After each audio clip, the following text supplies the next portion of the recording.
Change Inc. exists to provide non-judgmental, down-to-earth counseling in South City and beyond. The way we execute on that is simply by really acquainting people with the fact that to struggle is to be human, and the therapist you're sitting across from is human themselves. We sort of lead with that element so that people can really understand how much we're in radical solidarity with them. I think as soon as you come in here at Change, it's very calm. There's some quiet music playing, it's welcoming environment, there's some style in the decor, but it's also just very calming, it's not too busy. I think that next to the park does create a really beautiful experience. We have a lot of clients who like to walk the park for their sessions. I think the difference about coming to Change Inc. is that it's just more comfortable and they can just be themselves. I know as a clinician, I'm totally myself. I can not be myself. So they can come and just really be them. A lot of times the feedback that we get is there's just sort of something different in the air.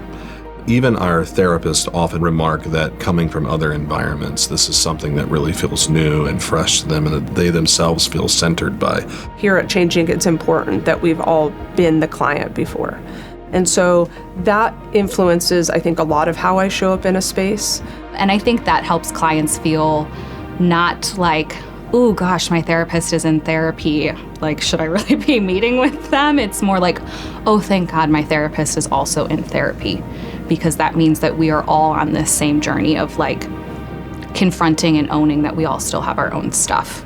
I think the relatability part really enhances the experience and help clients to be able to open up and be comfortable in the room and really unpack the things that they may be concerned about. A lot of times clients have the idea that therapists are what I call head nod therapists, where you're just sitting and being like, tell me how you feel, and they're doing a lot of like clipboard looking, whereas here, we are engaged in the room, we are present. Even if that means you're a bit more introverted or extroverted, you are really in the space with people. What that looks like for me being my authentic self is dropping an F-bomb, talking about Taylor Swift, engaging with just people again on that human level and being present with them. Research says over and over and over again, the single biggest predictor of success in therapy is not chosen modality, it's not age of the therapist, it's not years of experience, it's not whatever sort of school you subscribe to in terms of approach. It's something called therapeutic rapport, which is, can you establish like a genuine, trusting relationship with the person sitting in front of you? If you can do that, chances are therapy will be successful.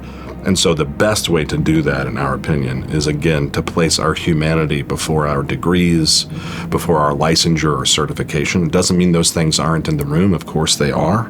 We really want to ensure that people can connect with us as humans as well.